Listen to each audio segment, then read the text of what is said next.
इतिहास और प्रोपेगेंडा, मेरा कहना यह है कि इतिहास और प्रोपेगेंडा में फर्क होना चाहिए। जो इतिहास है तो जरूरी नहीं है कि वो उसको उसी को प्रोजेक्ट किया जा रहा है। सर ठीक है, आप कह रहे हैं इतिहास प्रोपेगेंडा में फर्क होना चाहिए। ये अभी बस ट्रेलर सामने आया, ठीक है, अजमेर 92 का ट्रेलर सामने आया। इसमें आप बता दीजिए कि कहां इतिहास बस आपको नजर आया या कहां आपको प्रोपेगेंडा नजर आया।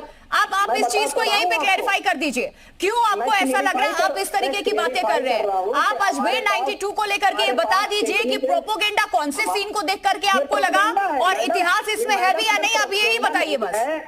अगर ये प्रोपेगेंडा नहीं है तो हमारे पास जो हमारी इंटेलिजेंस एजेंसियां हैं, हमारी जो सरकारी एजेंसियां हैं, हमारा जो गृह मंत्रालय है, उसने अब तक इस पे कितनी रिपोर्ट सौंपी है आप पता कर लीजिए, मालूम करिए कि अभी तक किससे गृह मंत्रालय। यानी कि आप 1992 में अजमेर में जो घटनाएं हुई थी, जो निचली अदालत से लेकर के देश की सर्वोच्च अदालत तक जो मामले दर्ज है, जो केसेस हुए, एक आरोपी भी बनाया गया, यानी आप इन सारी चीजों को खारिज कर रहे हैं कि ऐसा कुछ हुआ ही नहीं है, आप ये कह रहे हैं। मेरा कहना यह है कि ये प्रोपेगेंडा एक खास कम्युनिटी को जो है टारगेट करते हुए इस तरीके के प्रोपेगेंडा को, यही चीज तो सर वाकई प्रोपेगेंडा है, प्रोपेगेंडा है।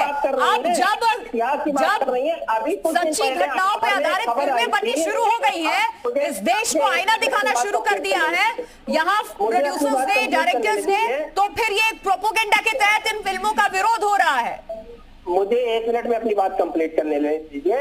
इतिहास तो हकीकत में ये है कि अभी अखबार में रिपोर्ट आई थी कि 40,000 लड़कियां, मुसलमानों की लड़कियां जो है गुजरात से गायब हुई, उस पर अभी तक कोई को नहीं आया।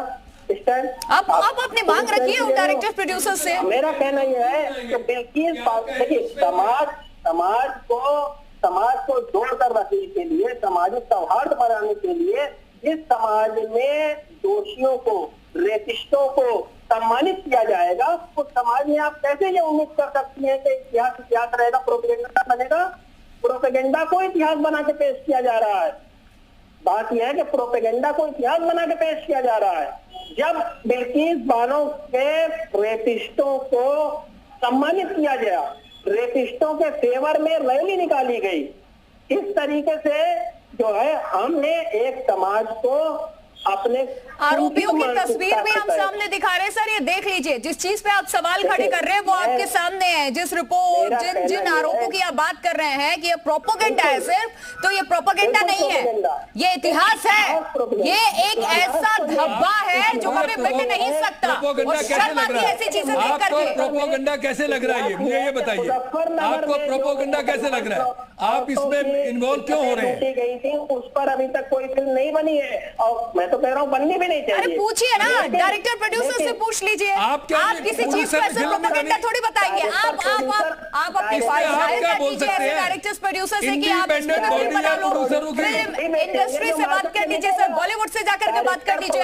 आप लोग ये फिल्में क्यों नहीं बनाते? अब डायरेक्टर प्रोड्यूसर जो फिल्में बना रहे हैं वो समाज में परोस रहे हैं, लोग पसंद कर रहे हैं। प्रोड्यूसर जो है, प्रोड्यूसर जो ना स्टेट की है ना सेंटर की है, प्रोड्यूसर इंडिपेंडेंट बॉडी है, वो जिसपे चाहे फिल्म बनाएगी, आपके कहने से नहीं बनाएगी। और आप बेकार के इसको प्रोपेगेंडा बोल रहे हैं। अगर मैं कोई फिल्म बनाना चाहता हूँ उसमें आपको क्या एतराज है? आपको अच्छी लगती है देखिए, नहीं लगती मत देखिए। बिल्कुल आपका एक ही, आप लोगों का एक ही मकसद है, मैं किसी पार्टी से नहीं हूं, लेकिन आप लोगों का एक ही मकसद है कि बीजेपी को कैसे घेरा जाए, बीजेपी के बारे में कैसे बुरा बोला जाए, और कोई मकसद नहीं है।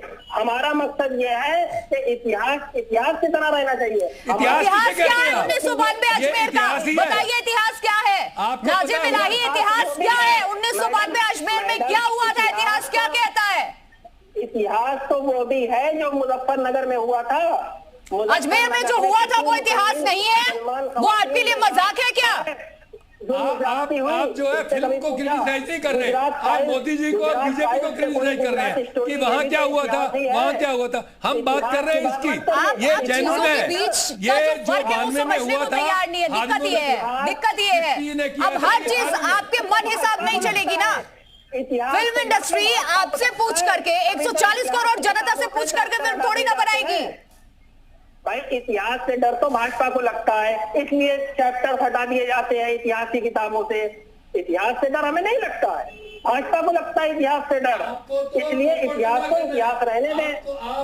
बीजेपी के अगेंस्ट प्रोपेगेंडा करना है, आपको कुछ मतलब नहीं है, आपका कोई मतलब नहीं है, आपका कोई मतलब ना समाज से है, न हिंदू से है, न मुसलमान से है, आपका अपना पर्सनल है, आपका पर्सनल है प्रोपेगेंडा कि आप बीजेपी को और कैसे करें, और आपका मकसद नहीं है। आप फिल्म की बात करो, आप फिल्म के क्रिटिक है, आप फिल्म के बारे में बात करो, आप ये कह रहे हैं वो बनाओ ये बनाओ, आपका क्या मतलब? Who are you to decide?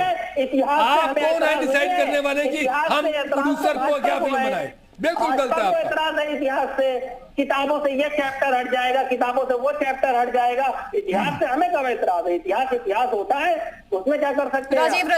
Rajiv Ranjan, अब फिल्म जगत को भी, ठीक है सर, राजीव रंजन, अब फिल्म जगत को भी पॉलिटिक्स से जोड़ करके देखा जा रहा है। जो फिल्में आती हैं उस पे अब पहले से ही ठप्पा लगा दिया जाता है कि ये किस पार्टी की पिक्चर रिलीज हो रही है यहाँ पर। जैसा कि अभी हम यहाँ देख रहे हैं, हम बात कर रहे हैं किस तरीके से अजमेर 92 की, द केरला स्टोरी की बात की हमने, उसका कैसे विरोध हुआ था, कश्मीर फाइल्स की हमने बात की, लेकिन सीधी तौर पे उन पिक्चर्स के नाम के नीचे एक टैगलाइन दे दिया जाता है कि वो कौन सी पार्टी से है और उनका मकसद क्या है। अच्छा देखिए प्रिया जी, कौन सी पार्टी से है ये तो बताना इन लोगों का काम है। मैं एक बात बोलूंगा, नाजिम इलाही जी जो बोल रहे हैं वो सीधे सीधे भारत की कानून व्यवस्था, भारत की न्याय व्यवस्था पे सवाल उठा रहे हैं। अजमेर गैंग रेप की जो घटना है उसके अभियुक्तों को सजा हुई और करीब 20 साल सजा काटने के बाद 2014 में वो छूटे हैं। एक व्यक्ति जिसको कि अदालत ने सजा दी, सजा उसके ऊपर प्रूफ हुई, केस प्रूफ हुआ, अब अगर उसको ये कहेंगे कि प्रोपोगेंडा है तो अदालत की अवमानना कर रहे हैं ये। और सीधे सीधे जो एक घटना घटी है जो सबके निगाहों में, उस घटना को झुटलाने का प्रयास कर रहे हैं। तो इस तरह की बहस से ना सांप्रदायिकता रुकनी है, ना ये डिबेट कभी खत्म होनी है। हमको तथ्यों को स्वीकार करना पड़ेगा। जब जो घटनाएं हुई, हमसे इतिहास में गलतियां हुई, उसको भी मानना पड़ेगा, जो अच्छाई किया उसको भी मानना पड़ेगा। लेकिन आपको नहीं लगता है कि इस तरीके से जिस पिक्चर को रिलीज हो रहा है, जो सच्ची घटना पे आधारित है, आप ये बातें कह रहे हैं, ऐसे अगर विरोध होना शुरू हो जाएगा तो भविष्य में इस तरीके की फिल्में बनेंगी क्या फिर आगे? क्योंकि कई जगह हमने देखा है कि धमकियां भी मिलनी शुरू हो जाती है, थिएटर में अगर पिक्चर लगा दिया तो वहां भी तोड़फोड़ गुंडागर्दी शुरू हो जाती है।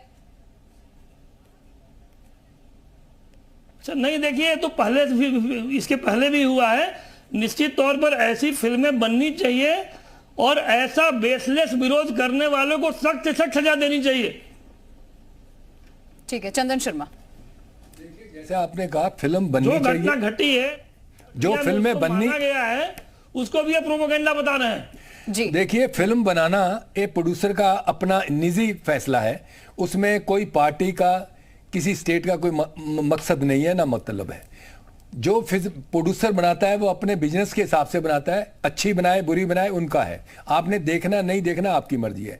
और दूसरी बात, जो ये बिना मतलब के प्रोपोगंडा की बात कर रहे हैं, ये बिल्कुल गलत है, क्योंकि प्रोपोगंडा की बात ही नहीं है। जो 92 में जो हुआ था उस पर केस चला, उनको सजा हुई, ट्रुथ है, कहानी है। हो सकता है कि 3 की बजाय 4 हो जाए या 4 की बजाय 2 हो जाए, वो अलग बात है, लेकिन ये हकीकत है और सच्ची घटना है। और रही बात की जी इतने 3 शताब्दी होगी तब बनाई, जब मर्जी हम बनाए, प्रोड्यूसर का जब चाहेगा दिल बनाएगा। और दूसरी बात, मेरे मुसलमानों भाइयों से और ऐसे जो जितने जो प्रोपेगेंडा कर रहे हैं, अच्छा, उनसे रिक्वेस्ट है, एक मिनट में, दरगाह को बदनाम करने की साजिश है, एक मिनट, समाज को बांटने का काम करेगी ऐसी फिल्में, इसको लेकर क्या कहेंगे आप? मैं ये कह रहा हूं, समाज के लिए कोई बांटने की बात नहीं। मुसलमान जो है, मैं मुसलमानों से, हमारा फंक्शन होता रहता है, हम सब आते रहते हैं। 90% मुसलमान जो है हिंदुओं की तरह रहते हैं, हिंदुस्तान की इज्जत करते हैं, हिंदुस्तान के जो आपका संविधान है उसकी इज्जत करते हैं, लेकिन 5